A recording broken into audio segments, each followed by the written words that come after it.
आप देख रहे हैं डे एंड नाइट न्यूज, निष्पक्ष और निडर।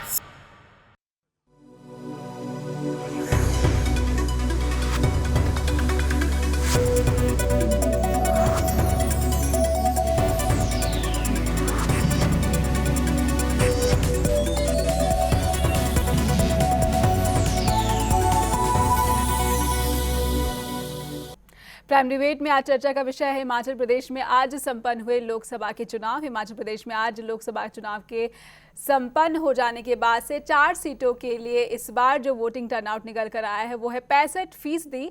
सबसे ज़्यादा हमीरपुर में 67% मतदान रिकॉर्ड किया गया है, मंडी में 60% मतदान रिकॉर्ड किया गया है, जबकि कांगड़ा में 60% और शिमला में सबसे कम यानी कि 57% मतदान रिकॉर्ड किया गया है। वहीं सुजानपुर की बात करें तो यहाँ पर विधानसभा के उपचुनाव में आज 68% वोटिंग हुई है।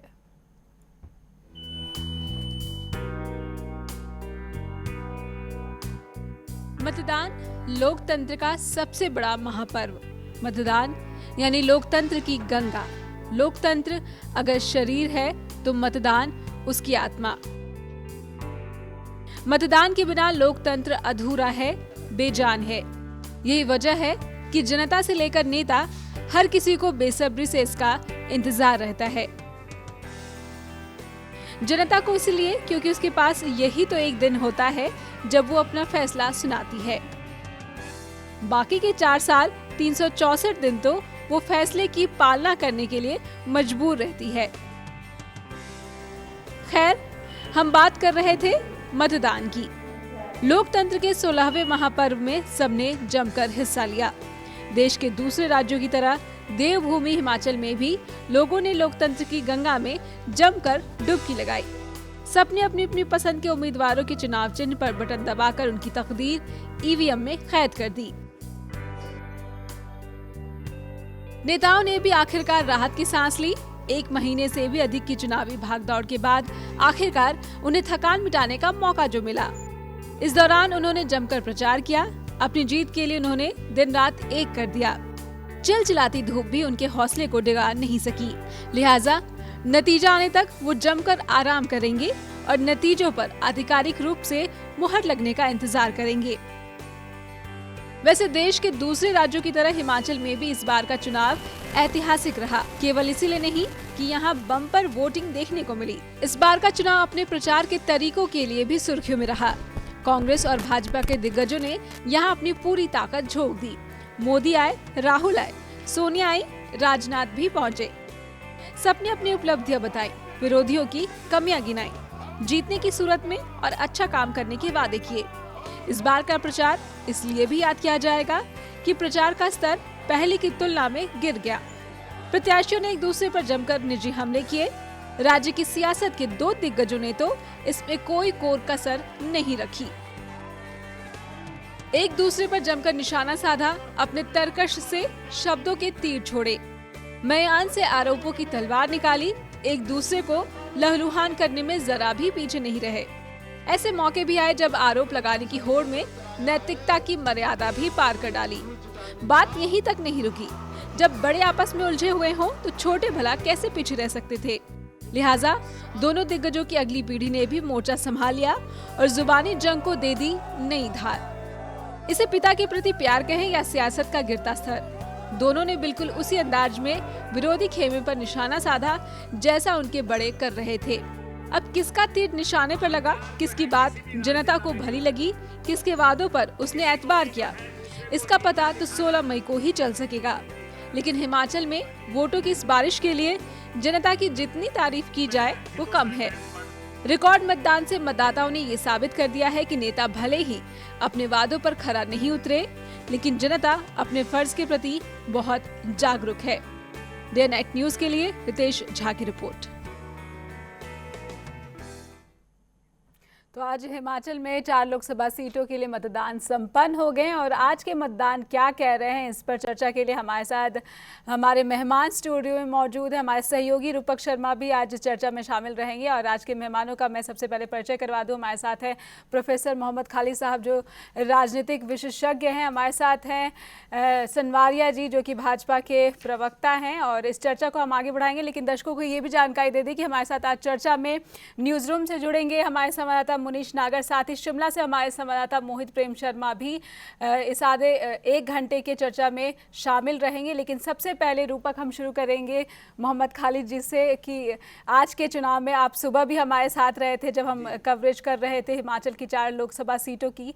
जो नतीजे आए हैं, वोटिंग टर्नआउट की बात करें, जो 65% का जो टर्नआउट निकल कर आया है, क्या ये संतोषजनक है? इसी की अपेक्षा थी? हिमाचल में जहाँ तक टर्नआउट का सवाल है, 98 के बाद पहली बार 65% पोलिंग हुई है। इसके बीच में 2004 के जनरल इलेक्शन में, 2009 के जनरल इलेक्शन में 58-57% पोलिंग होती रही है। इसके लिए दो चीज़ें मैं सबसे पहले कहना चाहूँगा। एक तो जो हमारे इलेक्शन कमीशन ने इतना ज़्यादा इस पर जोर दिया है कि वोटर को बाहर निकालने के लिए कई तरह की सुविधाएं भी दी, कई तरह के उनको वो भी दिए, सम्मानित भी किया। जैसे आज भी जो फर्स्ट वोटर हैं उनको सम्मानित किया गया।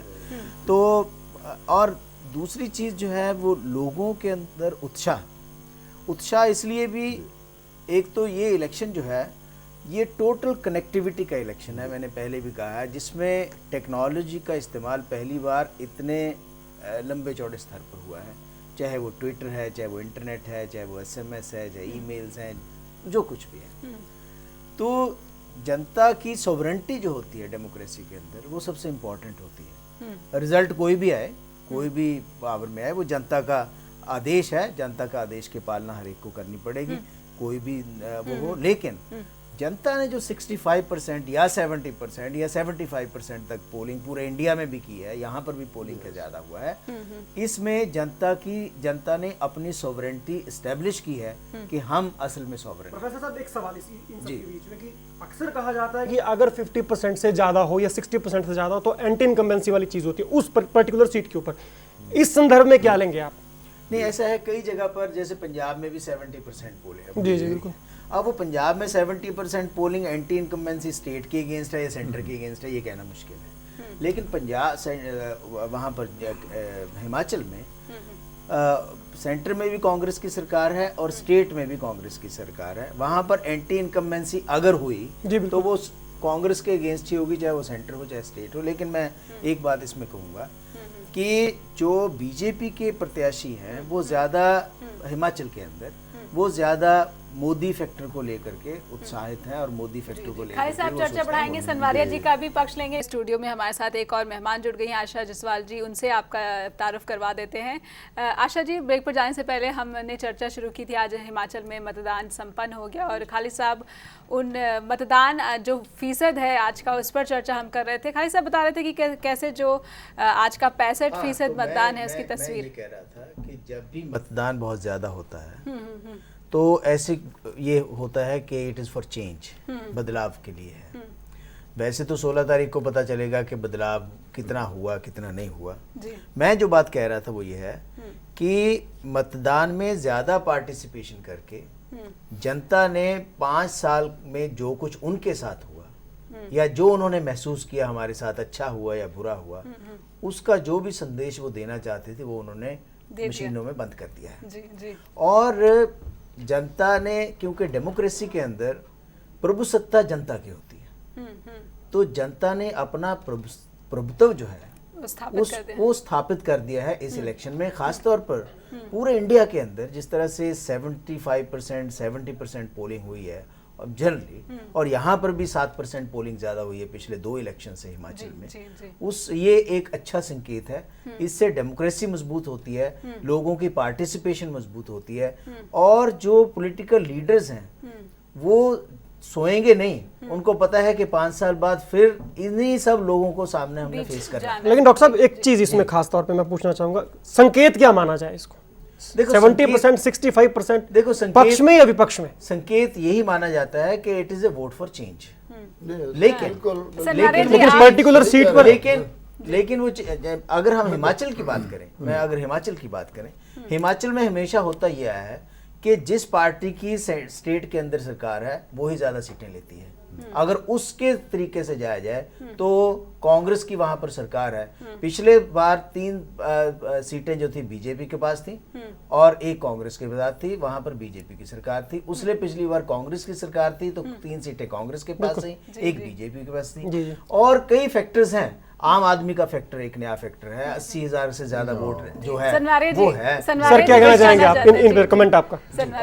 सब देखिए, सवाल के टर्नओवर की बात जो कहना चाह रहे हैं, ये इलेक्शन 2014 का जो महासंग्राम है ये एक यूनिक और ऐतिहासिक है हजारों तरह से। ये इलेक्शंस पॉलिटिकल पार्टियां नहीं लड़ रही, ये इलेक्शन जनता लड़ रही है। और आज का जो आपने प्रतिशत देखा यहाँ पे कि टर्नओवर इतना ज्यादा है, 65 की बात कर रहे हैं और जैसे प्रोफेसर साहब ने बताया कि 70 तक सारे हिंदुस्तान में आ गया। जो और फिर आपने पूछा कि इसका मकसद क्या है, मैं तो ये कह रहा हूं कि जो लहर थी, मोदी और बीजेपी लहर थी, वो सुनामी तक बदल गई। मेरे साथी जो दूसरी पार्टी वाले कहते हैं सुनामी क्या होती है, अरे सुनामी वो होती है जब आदमी डूबने लगे तो दुश्मन को भी पकड़ लेता है। सीपीएम वाले ममता से मिल रहे हैं, मुस्लिम पार्टी वाले कांग्रेस से मिल रहे हैं, इससे बड़ा और क्या चीज होगा। जनता इस बार चाहती है कि Modi led BJP government will be strongest and stable government more than 300। Sir एक चीज आपने कहा कि वोट फॉर चेंज, जब भी इस तरह का कभी ट्रेंड आता है तो उस पर्टिकुलर सीट पे वोट ऑफ चेंज क्यों नहीं सोच रहे हैं हम खाली ओवरऑल देख रहे हैं ना। हमीरपुर में 69 है तो क्यों ना चेंज के तौर पे देखो। इसमें ऐसा है, हमीरपुर की जो सीट है वो 1998 से बीजेपी जीत रही है। एग्जैक्टली, मैं वही बात कर रहा था। लेकिन इस समय क्योंकि जैसे आपने कहा कि पर्टिकुलर सीट के ऊपर जो है एंटी इनकम्बेंसी हो सकती है, इसमें कोई वो नहीं है। ये कोई जरूरी नहीं है कि हम ये कहें कि देखो पिछले इलेक्शन में जो 2004 का था या 2009 का इलेक्शन था, वहां पर भी कई तरह की सुनामियां आई और चली गई। ये तो 16 तारीख को पता चलेगा कि सुनामी कितनी आई और कितनी नहीं आई। लेकिन जो पर्टिकुलर सीट के ऊपर भी एंटी इनकम्बेंसी हो सकती है, इसमें कोई दो राय नहीं है। स्टेट के अगेंस्ट में कई बार देखो, अब हिमाचल का जो इलेक्शन है इसमें नेशनल इश्यूज बहुत कम डिस्कस हुए हैं। वहां पर लोकलाइज हो गए इशू, लोकल भी नहीं इशू डिस्कस हुआ, पर्सनलाइज हो गए, पर्सनलाइज भी नहीं हुए, वो परिवारों तक सीमित हो गए।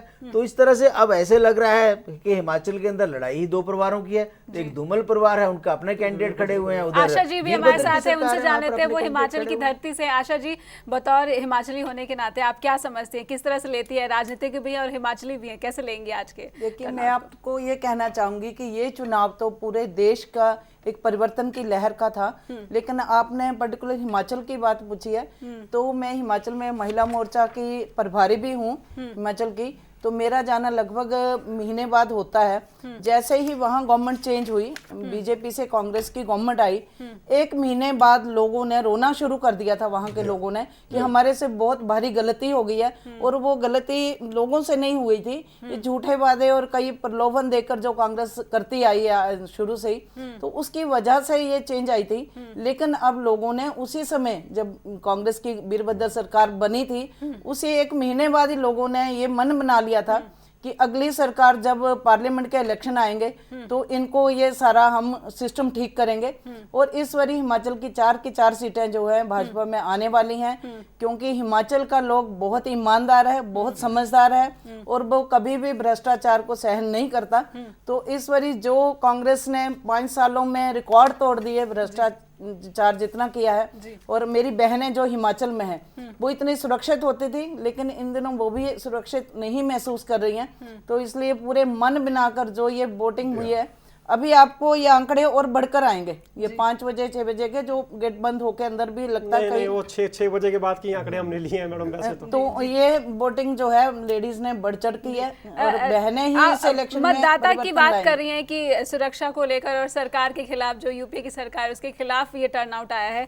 आपको लगता है कि हिमाचल की जो जनता है उसकी मनोस्थिति इस हद तक पहुंच गई होगी कि वो यूपी सरकार के खिलाफ ज्यादा टर्नआउट लेकर देखो, आएगी? मुझे ये लगता है कि जहाँ तक हिमाचल में कांग्रेस की सरकार है उसको सिर्फ 16 महीने हुए हैं। अगर उसको 4 साढ़े 4 साल हो जाते तो हम कहते कि एक एंटी इनकम्बेंसी स्टेट गवर्नमेंट के अगेंस्ट भी है। लोगों ने उनको बिठाया है, जहाँ पर भी वो बैठे हैं, अगर उनकी सत्ता है वो लोगों ने दी है।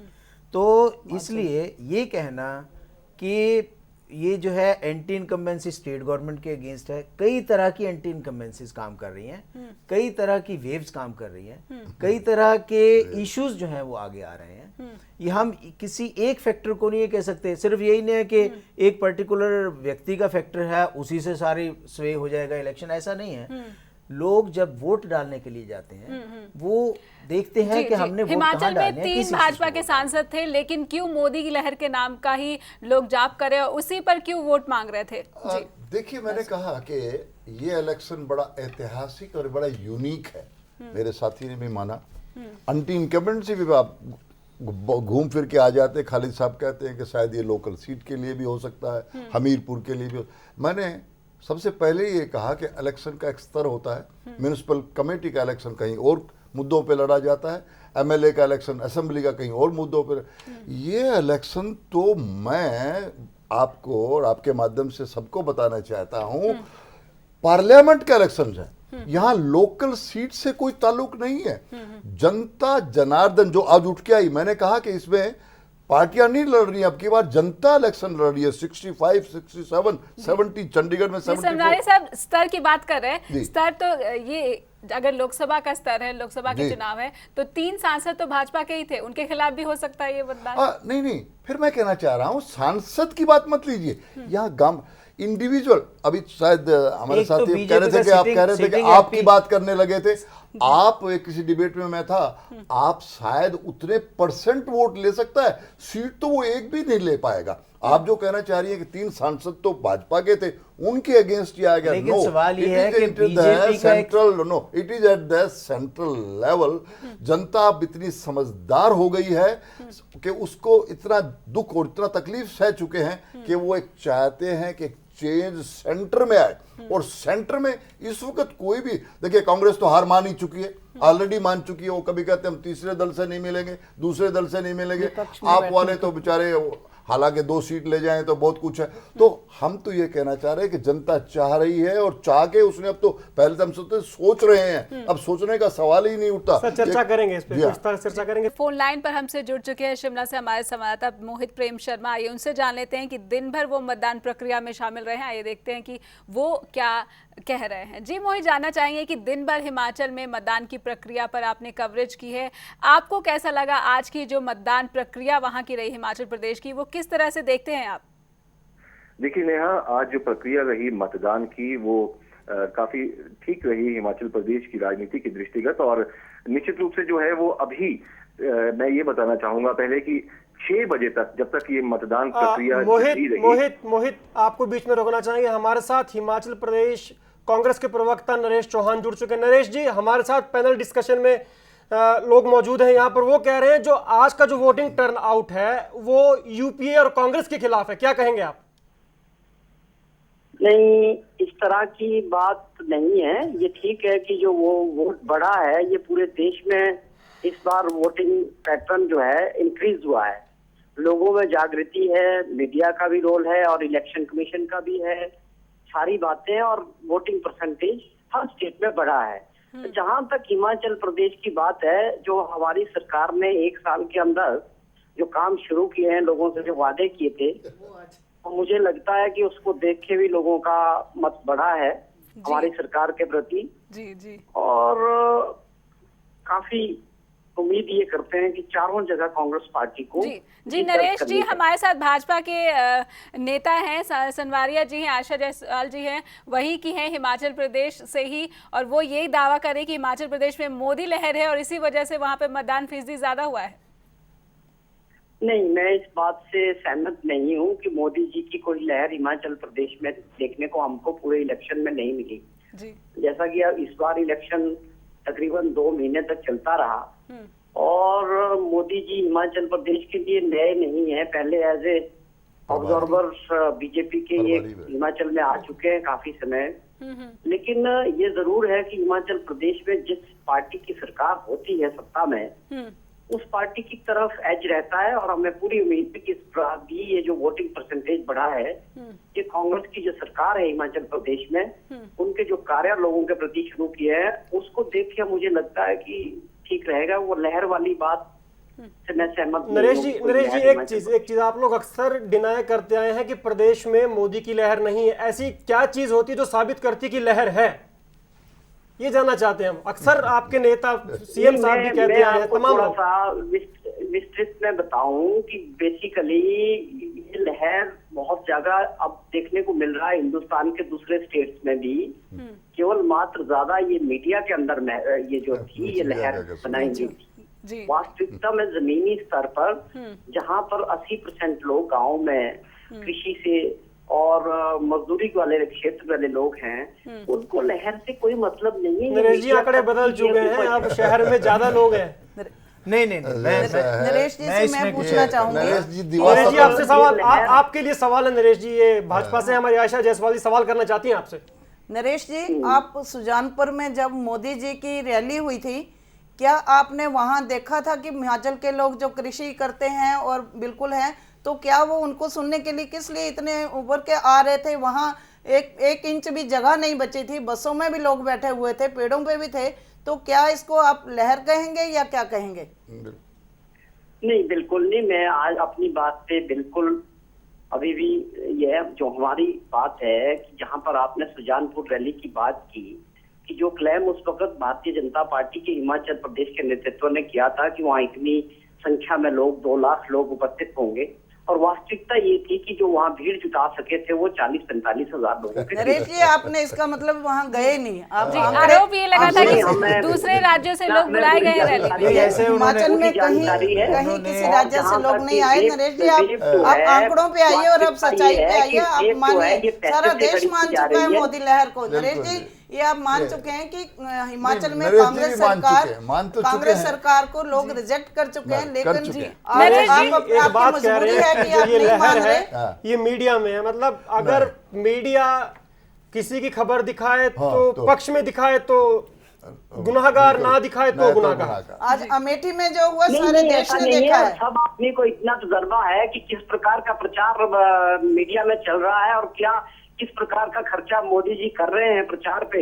नरेश जी, मीडिया को दोष दे रहे हैं आप। जागरूक है, आरोप है मीडिया पर ये आपका। जागरूक है, मतदाताओं को कम आंकना किसी के लिए भी गलती हो। मतदाताओं को कम नहीं नरेश जी, फिर आज राहुल जी इतने घबराए क्यों हुए थे, डरे क्यों हुए थे? लोगों द्वारा, पार्टी के लोगों द्वारा और कुछ मीडिया के लोगों द्वारा मोदी की लहर को बताना, और ये हमें समझ नहीं आता कि लहर किसी स्टेट में चलती है, किसी स्टेट में बंद हो जाती है। 16 तारीख को आप मान जाएंगे। नरेश जी, आपसे एक सवाल करना चाहेंगे। आज का वोटिंग टर्नआउट हुआ है, उसको पक्ष में मानते हैं विपक्ष में मानते हैं आप? हमारे जो सहयोगी हैं ये आपके विपक्ष में मान रहे हैं, आप क्या कहेंगे इस पर?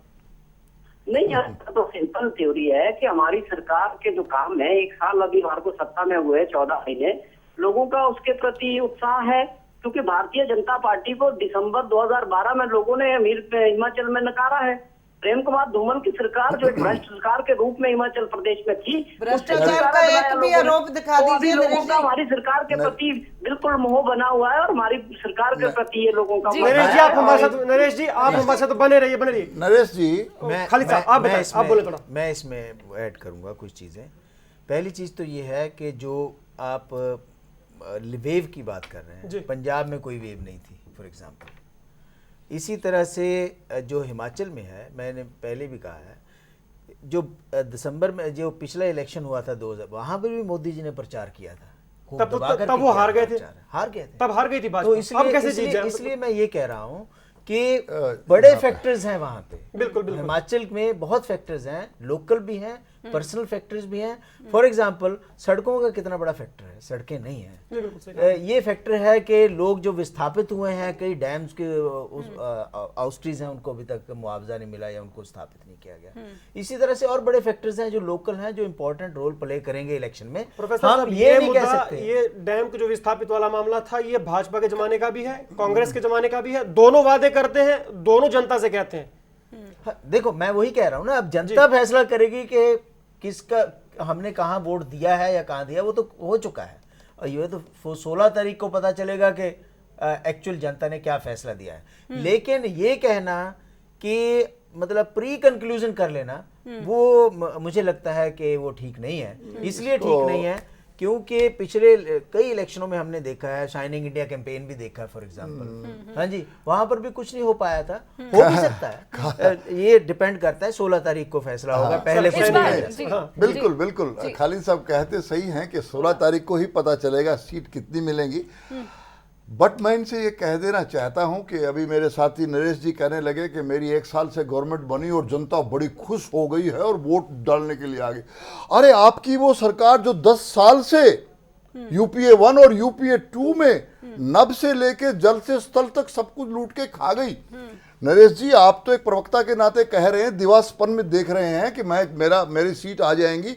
आपकी सेंट्रल लीडरशिप तो मान चुकी है कि हम हार चुके हैं, हम मिलाएंगे नहीं, हाथ थर्ड फ्रंट से हम बात ही नहीं करेंगे। और आज जो राहुल गांधी जी ने जो अमेठी में किया, क्या दिखाता है वो फ्रस्ट्रेशन दिखा रहा है।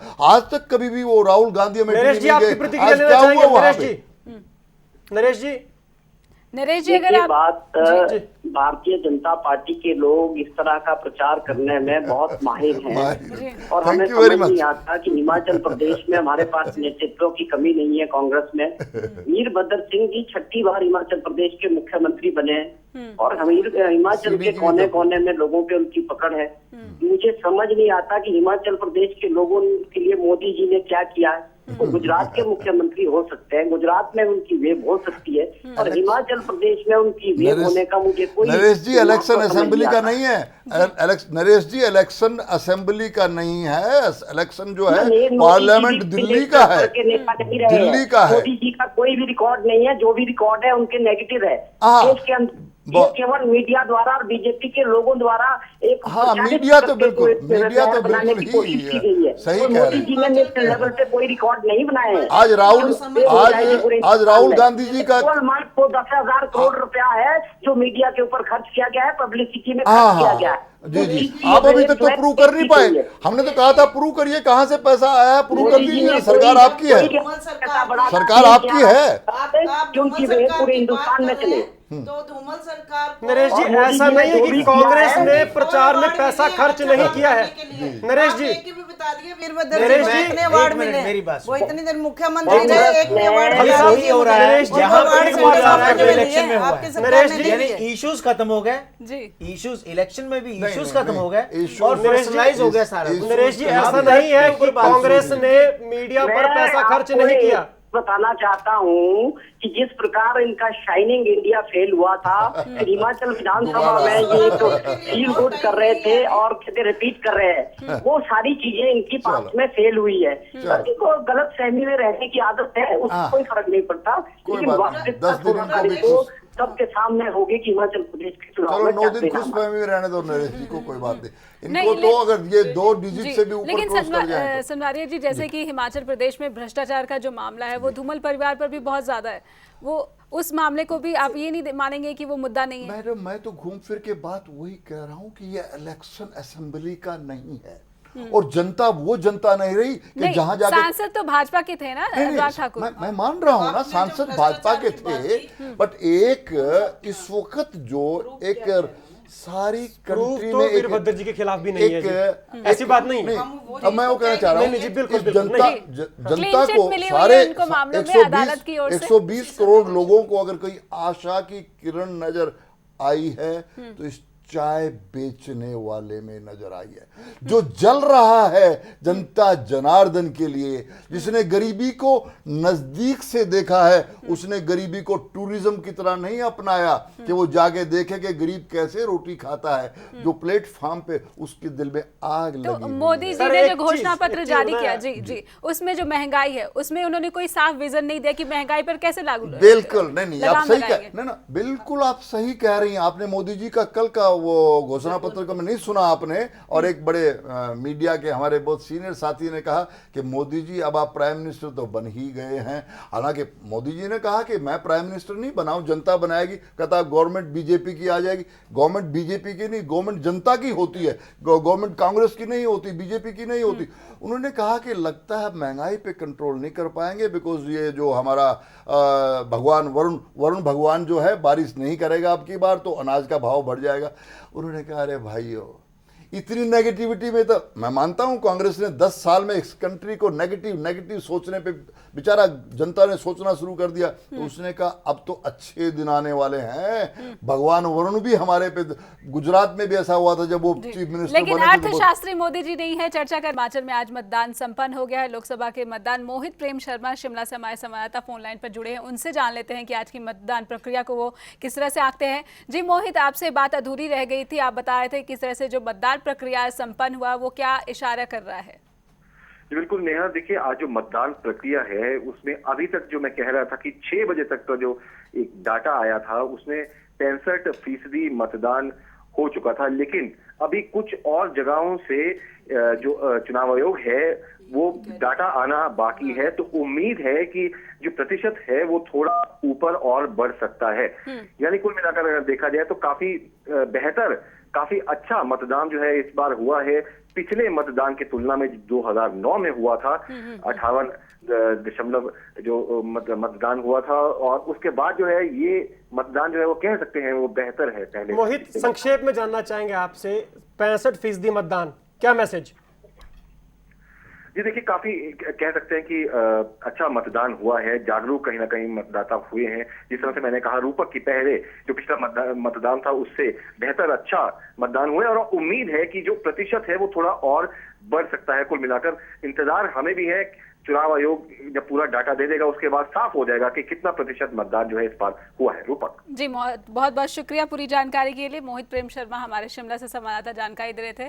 कह रहे हैं कि कुछ फीसद मतदान अभी भी आना बाकी है, अभी पूरी कैलकुलेशन ये नहीं है, यानी 98 का जो आंकड़ा है उसको भी रिकॉर्ड तोड़ने वाले हैं ये लग रहा है। 16 होना चाहिए, हमारा मार्जिन जीत का बढ़ेगा।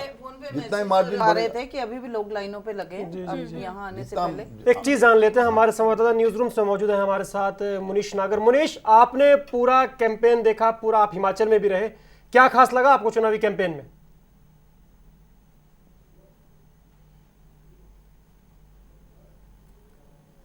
तकनीकी खराबी की वजह से मुनीश नागर हमारे संवाददाता की आवाज़ हम तक नहीं पहुंच पा रही। अपने दर्शकों को बता दें कि मुनीश नागर हमारे संवाददाता की आवाज़ हम तक नहीं पहुंच पा रही। रूपक, हम चर्चा आगे बढ़ाना चाहेंगे। मतदान फीसद अभी भी 1-2% या 3-4% का इसमें इजाफा हो सकता है। एक राजनीतिक के जानकार की तरह से खालिद साहब आप बोल रहे थे मोदी लहर को क्रेडिट दिया जा रहा है कि ये टर्नआउट मोदी लहर है, जबकि नरेश चौहान जी कह रहे थे कि सरकार जो हिमाचल की है उसके काम से खुश है जनता, इस वजह से दे रही है। दावे दोनों कर रहे हैं। इसमें ना तो ये है कि वहाँ पर कांग्रेस की सरकार है, उसने बहुत अच्छे काम किए हैं, स्वर्ग बना दिया है, ऐसी बात नहीं है। ना मैं ये कहूँगा कि टोटल मोदी लहर है। ये इलेक्शन बार बार मैं कह रहा हूँ टोटल टेक्नोलॉजिकल कनेक्टिविटी का इलेक्शन है। हिमाचल के अंदर आपको पता होना चाहिए कि 90% पॉपुलेशन गांव में रहती है, तो आप मानते हैं 90% प्लस पॉपुलेशन। चुनाव आयोग की सफलता है ये वोटिंग टर्नआउट? चुनाव आयोग ने बहुत ही स्पेशल इंतजाम थ्रू आउट इंडिया किए थे ताकि हर वोटर तक पहुंचा जा सके। सर, आपसे चर्चा करेंगे इसमें। मुनीश नागर दोबारा मौजूद है हमारे साथ न्यूज रूम से। मुनीश, चुनावी कैंपेन आपने कवर किया था, क्या खास लगा आपको अब की बार के चुनावी कैंपेन में जो दूसरी मर्तबा से, जो पिछली बार से अलग था? जी रूपक, मैं बताना चाहूँगा कि इस बार जो कैंपेन था वो पिछली बार से काफ़ी ज़्यादा हाईटेक था, क्योंकि इस बार सोशल मीडिया और फिर से हमारी आवाज़ नहीं पहुंच पा रही है मुनीश नागर तक, और मुनीश नागर की आवाज़ हम सही से नहीं सुन पा रहे। खालिद साहब, जिस तरह से आप चुनाव आयोग को क्रेडिट दे रहे थे ये वोटिंग टर्नआउट के लिए, हाँ, चुनाव, यस, मैं ये कहूँगा कि चुनाव आयोग जो है इस वोटिंग में 2014 के इलेक्शन में प्रशंसा का बहुत ज़्यादा पात्र है कि उन्होंने इतने वोटर तक पहुंचने के लिए इतना कुछ किया है। एक बात। दूसरी बात यह है कि 2010 की जो यूपीए की सरकार की बात की जाती है कि 2010 साल वो किया, 10 साल में पहले यूपीए 1 है, यूपीए 2 है। यूपीए 1 के बाद लोगों ने फिर दोबारा फतवा दिया कि नहीं जी आप ही बैठे। इट मींस कि पहले 5 साल जो थे वो तो लोगों ने कहा कि नहीं आपने सही काम, क्रेडिट दिया, बिल्कुल दिया, अच्छा काम किया तो मिला, अच्छा किया तो मिला। 2002 यूपीए 2 जो है, यूपीए 2 में महंगाई ज्यादा बढ़ी, भ्रष्टाचार के मामले सामने आए, जो सारा कुछ हुआ, लोगों का उसके प्रति आक्रोश हो सकता है, लेकिन उसको हम 10 साल में क्लब नहीं कर सकते। 5 साल यूपीए 1, 5 साल यूपीए 2, 5 साल ही बहुत है। ये चीज जो है ना कि 10 साल में डेवलपमेंट 10 साल का मौका तो 10 साल में। मैं आपको एक और बात बताता हूँ कि ये भी नहीं हो सकता है कि कोई भी पार्टी की सरकार आए या रही है वो उन्होंने कुछ काम ही नहीं किया। ये भी नहीं है कि उन्होंने बहुत अच्छा काम किया। एक चीज मैं आपको बताता हूँ कि इंडिया को अगर इलेक्शन जीत भी जाते हैं, इंडिया को गवर्न करना जो है एक बहुत ही अपहिल टास्क है, किसी के लिए भी अपहिल टास्क है। जी बिल्कुल। यहाँ पे मैं कहना चाहूंगा कि हमारी जब सरकार, मैं फिर उसको अपने को करेक्ट करते हुए, बीजेपी की सरकार ने, जनता की जो सरकार नरेंद्र मोदी जी के नेतृत्व में आने वाली है वो गवर्न करने के लिए नहीं आ रही है, गवर्नमेंट चलाने के लिए नहीं। हम तो एक बड़ा सा साफ माहौल, जनता को जो मुद्दे, अभी खालिद साहब ने कहा कि मुद्दों से उठ के हम इंडिविजुअल पे चले गए। साफ माहौल आपने कहा है, लेकिन गुजरात में क्या साफ माहौल है? जो उस आप तो पूछिए, आप किसी लड़की से, जो जवान लड़की है, रात को 12 बजे गरबा करके आती है, पूछ के देखिए कि क्या हो रहा है वहां पे। दंगों का दाग क्या धो पाएंगे? दंगों का दाग, अब दंगे 2002 के एक दंगे को लेकर के, और जो अब ये दूसरे वाला मुद्दा बनाया गया, ये तो मुद्दा आज वो आज जिसको असरत आज वो क्लियर हो गए। तो ये कहने का मतलब कांग्रेस ने तो अब सोचा था कि खालिद साहब ने सही कहा कि 5 साल, जब दूसरी बार आई तो पहले दिन ही सोच लिया आगे तो आना नहीं है भैया, जितना लूटना है लूट लो, लूट लाट करके वो पूरा। क्या भाजपा के लोग नहीं भ्रष्टाचार के मामलों में संलिप्त पाए गए? बंगारू लक्ष्मण देख लीजिए, बंगारू लक्ष्मण का केस हुआ ही था। देखिए ये पूरे देश में बंगारू लक्ष्मण को लेकर घूम रहे हैं, कभी नहीं कहते कि जो इन्होंने भ्रष्टाचार किया। मैं ये कहना चाहूंगा कि यदि पॉलिटिकल पार्टी ज्वाइन कर ले तो अच्छा रहेगा, एक निष्पक्ष। सर आप तो अभी से उत्साहित है, 16 तारीख तो बात की बात है, पहले